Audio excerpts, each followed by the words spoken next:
Nico, can I just start by asking how much the squad are looking forwards this one? Is it a genuine belief that if you're able to beat Gryder, that Rangers could even progress to the knockout stages of the Europa?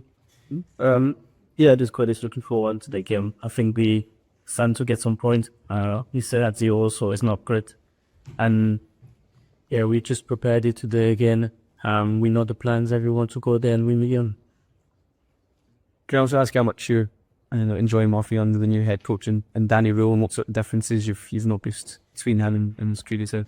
Yeah, I think it's great. Gaffer's work has been very good with us, try to get us a lot of confidence.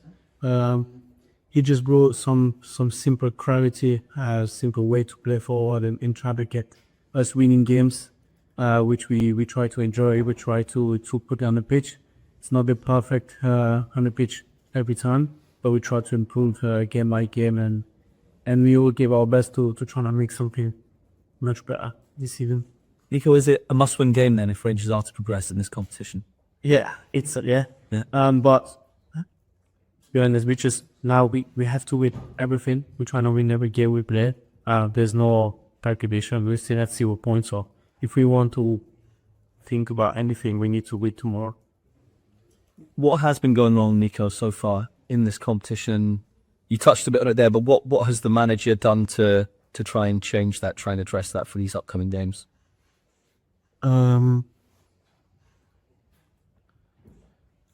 What we see us been going wrong. Yeah, in the Europa League so far, you have 0 points. What would you say has been going wrong? Well, obviously we lose whole goals, and we've been a bit poor in our performance. We lost cheap goal, and I think in Europe there's no, you can't get out of that. You need to be 100% good and trying to be the best you can. If you're not sure 100%, you simply lose. And we had some moment with the red cards.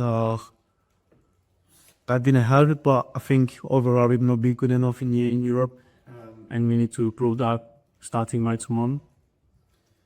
Hi Nico, it's been a difficult season for everyone at the club, but yourself, you've been in the headlines a bit earlier on this season when you were out of the team. Can you just tell us through how difficult a period that was for you, having to sit at home and watch the team in the Swiss games? I can't lie, it was really difficult for me that period, and I'm still trying to get back to my best form, and whether it's physically or mentally. I think it's not been great, and I've not enjoyed every part of it. Like I've read a lot of wrong stuff every here and there, but I had to be quiet and just trying to do my best to get back to playing and to get back to happy team, which I tried to do.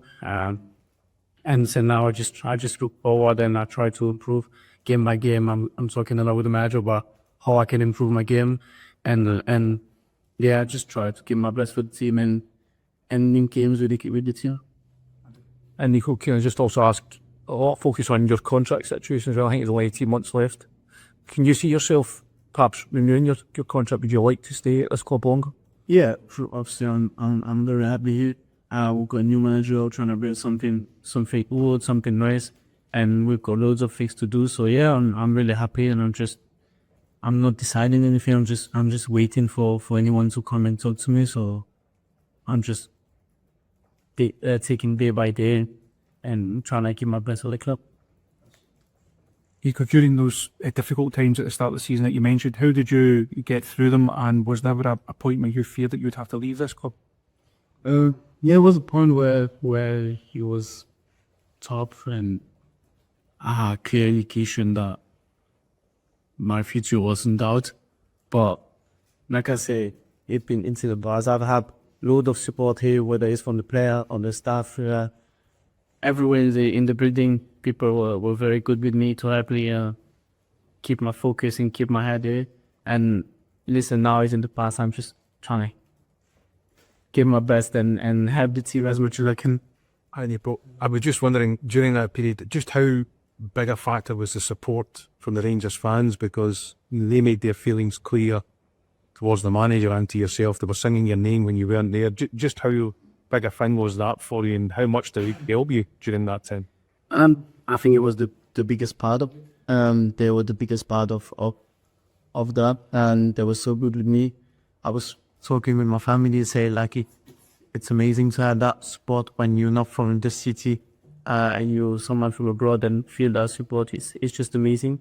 And so that's why I kept really calm, and I did a left footing thing and just stayed here and waited for my time to come back in there.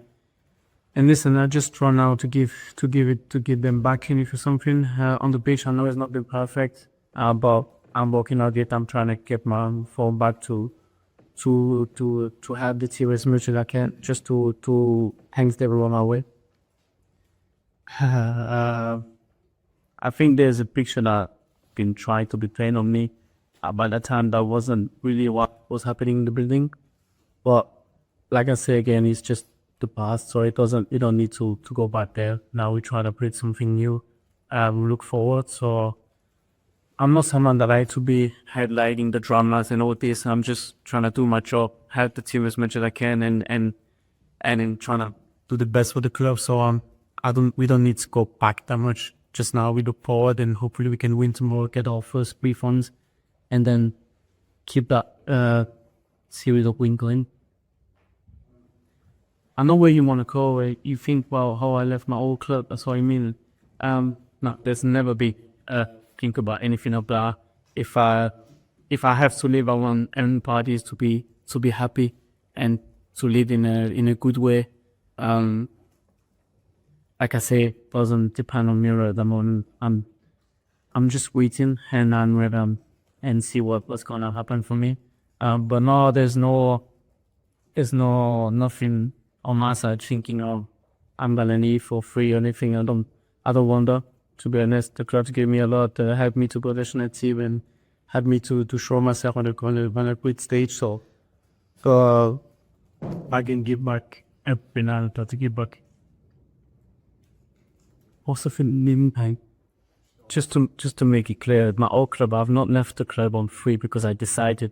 I left the club on free because the moment we were negotiating contract with a few players in the same situation, and we changed the board by that time, and then it was a problem in the timing, and then it was too close to the end. So it just, if I could, I would have signed back in and make it different. But by the time it was difficult. It's never been I wasn't like no one Bamish. I'm saying to you because I've read this also where people are thinking, I've done it before, I want to go down that road again, which is not really what happened. Why? Just as TV, Braga won in Celtic Park for the first time last month. This is a warning for this players. And you beat Celtic? For the first time, they won in Celtic Park. They are going to play your team, for the first time in Ibrox. Winning Celtic Park is a warning for runners. Well, obviously we are very different than them, than Celtic, but we know Braga is a good team. We know they have some very good players. We've watched them, we prepared them, so we expect a very good game tomorrow.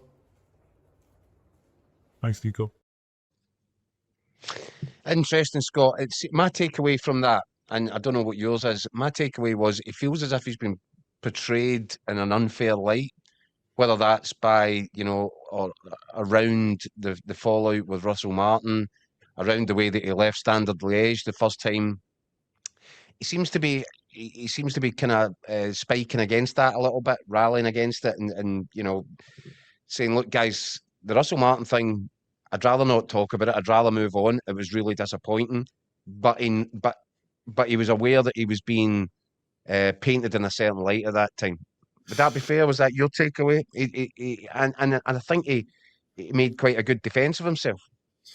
No, I totally agree, Jack. I think that's right. It does feel as if he's been kind of unfairly portrayed as the bad guy at times at Rangers, particularly during that spat with Russell Martin. I mean, if you cast your mind back, Russell Martin left him out of a squad. First of all, I think he left him at a European game against Pilsen, and the explanation was that he felt Raskin's head had been turned by transfer speculation, and he wasn't the right frame of mind to play. I think he then left him out of the Old Firm game at Ibrox, a 0-0 game.